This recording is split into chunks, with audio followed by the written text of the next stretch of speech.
Our next speaker, Stian Svelle, am I pronouncing that correctly? Close enough. Metal halide conversion to light olefins over the SAPO-34 catalysts. Yeah, thanks. Yeah, I'm Stian Svelle from the University of Oslo in Norway. First, a brief outline of my talk. I'll start out by presenting some background information and talk a little bit about the motivation behind doing these experiments. Then I'll turn to the catalyst performance as a function of various reaction parameters such as the activation procedure, the feed rate, reaction temperature, partial pressure. Then I'll turn to catalyst deactivation and catalyst regeneration. And towards the end, I'll try to make a comparison between results obtained for methyl chloride, methyl bromide, and methanol. And at the very end, a brief summary.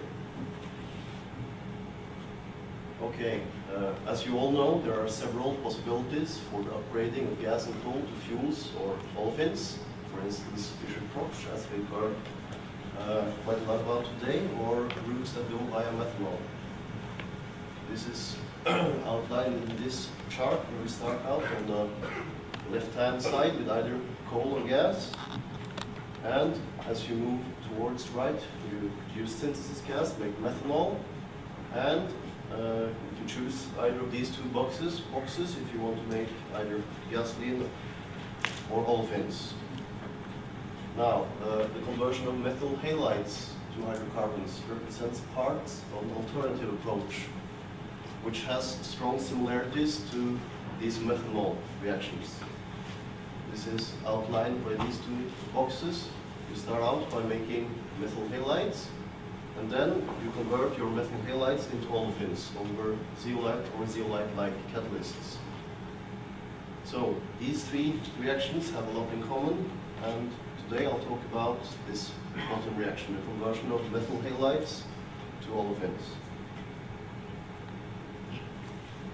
Just to make things perfectly clear, I've written down this simple reaction equation showing how we can start out with methyl chloride, produce olefins, displayed here as CH2, and as the byproduct in this case, you'll inevitably end up with hydrochloric acid. Analogously for methyl bromide, olefins, and hydrobromic acid. Now this is in contrast to what you get with methanol, where you produce olefin and of course water as the main byproduct. So the similarities between methyl chloride and methanol are great, but there is a huge difference when it comes to the nature of the major byproduct here. And we'll have a closer look at the effects of that later on. Okay, this is not the reaction of interest today, but I included this slide just to give a wider impression of this this route. There are several ways in which you can make methyl halides from methane. One such route has been named the oxohydrochlorination reaction, where you react methane and oxygen together with hydrochloric acid over a promoted copper chloride catalyst. You then end up with, in this case, methyl chloride and water. And in the subsequent step, you convert your methyl chloride over a zeolite or a zeolite-like catalyst into hydrocarbons, and you recycle the hydrochloric acid all the way up here and complete your cycle. There are other possibilities. You can use supported superacid catalysts or supported noble metals. These two options, of course, require subsequent oxidation of HX to X2.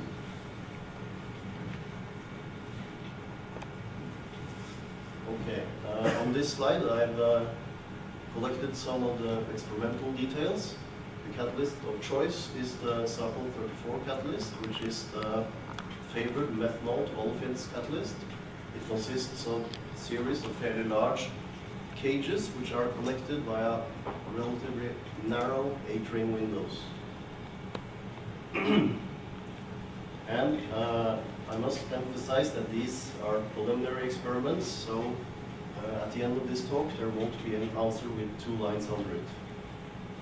The experiments were done in a fixed bed quartz reactor. The feedstock was either methyl chloride, methyl bromide, or methanol.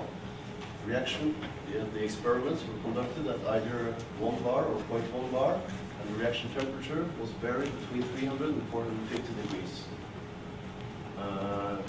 And the feed rate, or weight-hourly space velocity, was 0.8 or 8. Since the reactants have a different molecular weight, I've adjusted the weight-hourly space velocities to correspond to the numbers you would get from methanol. It might have been better to use smaller units. Okay, as I've already mentioned, the variables I've looked at are catalyst pretreatment, partial pressure, reaction temperature, and of course the nature of the feedstock.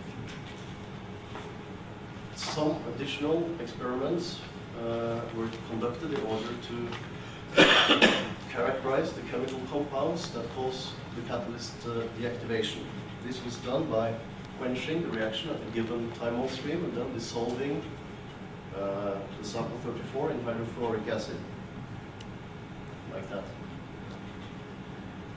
You can then extract the liberated organic material from the water phase using a suitable solvent and conduct an analysis using GCMS or any other method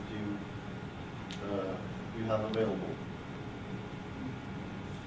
Additionally, a few experiments were done using regular thermogravimetric methods and XRD. Okay, I'll now turn to the results from the catalytic experiments. This graph shows the conversion of methyl chloride as a function of time on stream, and this red line at the bottom are the results obtained with no catalyst pretreatment besides a drying procedure at 500 degrees. And we see a gradual increase in the conversion as a function of time on stream, and this is typical of the induction period, which is well known from the methanol case. If you take a closer look at the blue line, those are the results obtained when 20 milliliters of propene was admitted to the catalyst prior to the methyl chloride feedstock. Now, quite clearly, this eliminates the induction period as we find a significantly higher level of conversion, and also there is no increase in the conversion. There is more of a regular deactivation throughout the experiment. And the top line here are results obtained with 40 milliliters of propene. And even though this indicates that 40 milliliters might be better than 20, all the experiments I'll show here today were conducted in this manner here, with the addition of 20 milliliters of neat propene prior to admission of the methyl halide feed. Okay, these are results obtained at various reaction temperatures for methyl chloride. And as you would very much expect, we of course get a higher conversion at higher temperatures. The catalyst deactivates rapidly at elevated reaction temperatures. This is not the case at the lower temperatures or low conversions.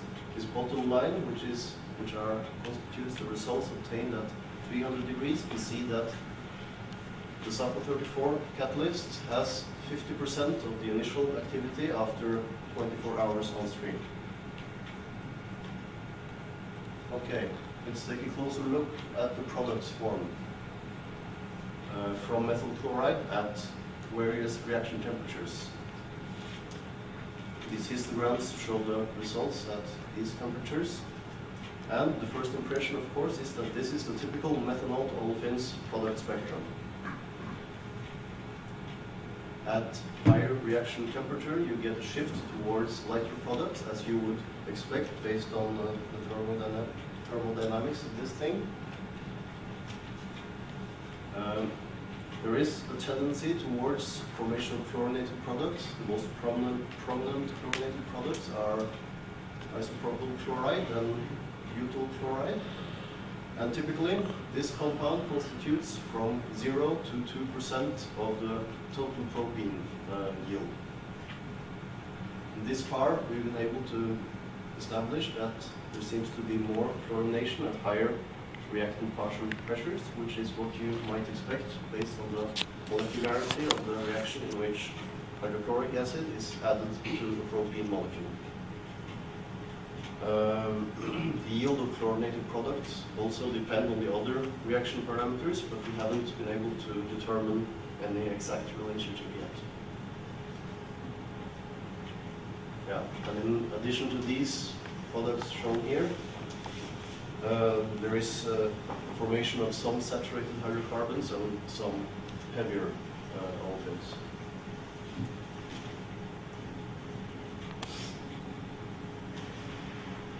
We'll now turn to the effect of adjusting the feed rate. These experiments were done by altering the catalyst mass with all volume settings fixed, and this graph shows the conversion of methyl chloride as a function of the weight-hour space velocity. And quite clearly, there is a linear relationship here. This, of course, implies that the reaction rate, which is shown here as a function of, in this case, the inverse weight-hour space velocity. Anyway, the rate is independent of the weight-hour space velocity, and hence there is no autocatalysis in this case. And I'd like to point out that in these experiments, there were no changes in the selectivities over this range of conversions, and I'll get back to this point later on.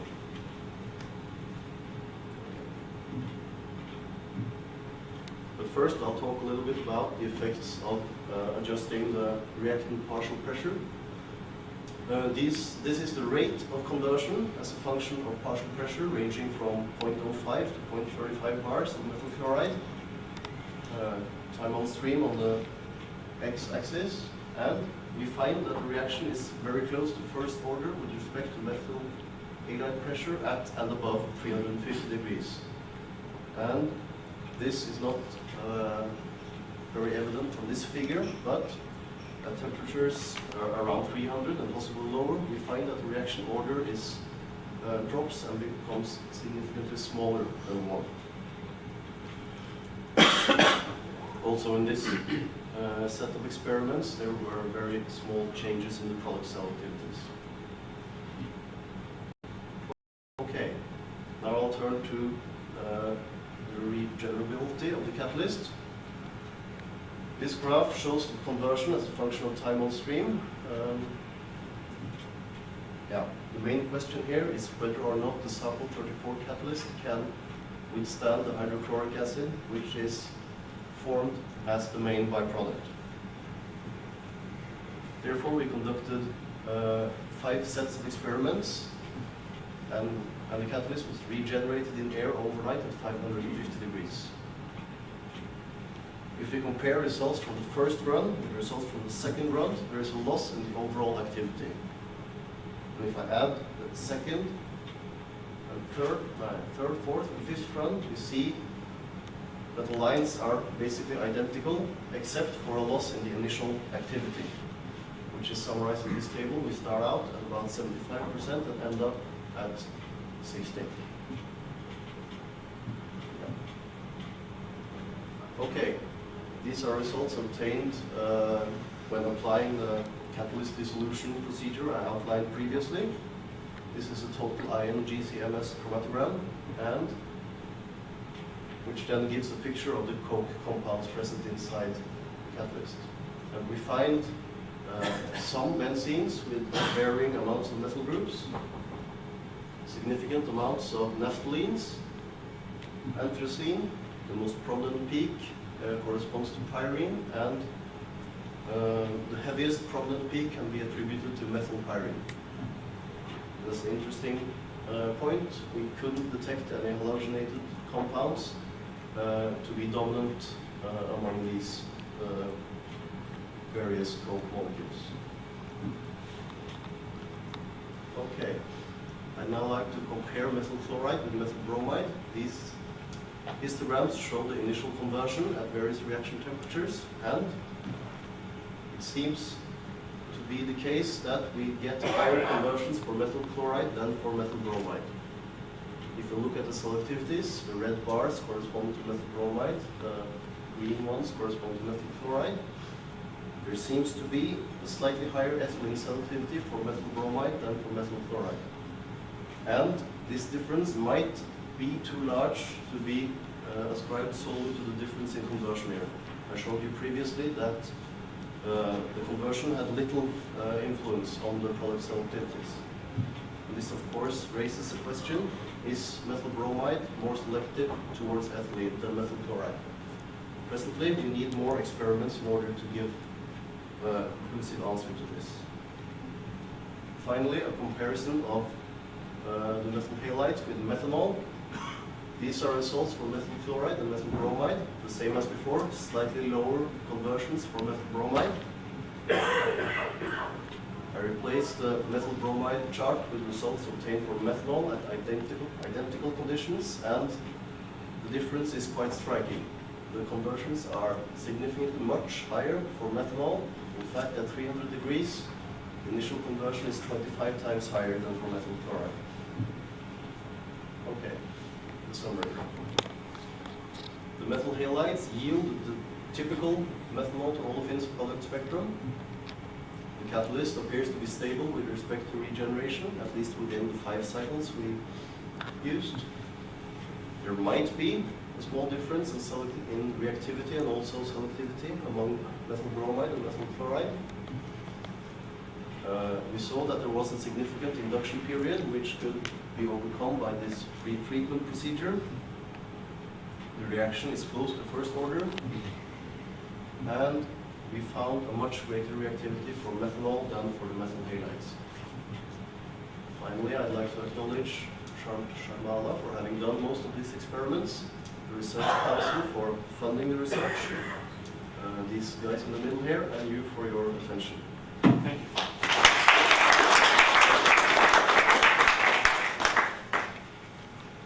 Have time for some questions?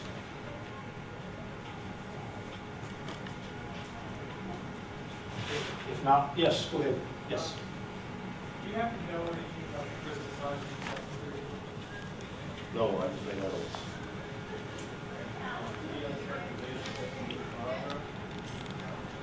Well, we don't make the SAPO-34 catalysts ourselves, so we haven't subjected it to much characterization, but it's supposed to be a pretty standard methanol to olefins SAPO. That's basically all I can say. Might be. Yeah, Madame. In the Coke, you saw the aromatics, we saw the methyl substituted that you showed. Were there chlorinated aromatics as well? Not that I can find, but as you saw, there are a lot of peaks, so I haven't, several hundred, so I haven't looked at each of them. None of the major peaks are contained chlorine. Thought maybe by just the total chlorine analysis of the Coke containing SAPO, Yeah. give you a total idea how much chlorine you may have to handle in terms of regeneration. Yeah. Yeah, seeing the difference between methanol and the methyl halide, have you considered co-feeding a little water or mixing methanol and methyl halide and seeing those results?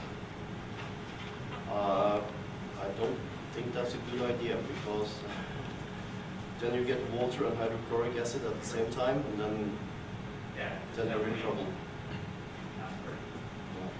Yes. There is another way of the dissociation of methyl chloride, maybe the rupture of the carbon-Cl bond. Maybe I missed the point. Did you observe such a type of dissociation of methyl chloride, which producing CH3 and chloride? No. Because on the metal, if you have a small amount of metal, this is the main root of the dissociation of methyl chloride, because on metal, the carbon, chlorine, carbon, bromine bond is activated, and then you have CH3 and chlorine or bromine. You did not observe this because your catalyst probably is not active for the for the promoting the degradation? No, it reacts very much in the same manner as methanol. Let's thank our speakers again.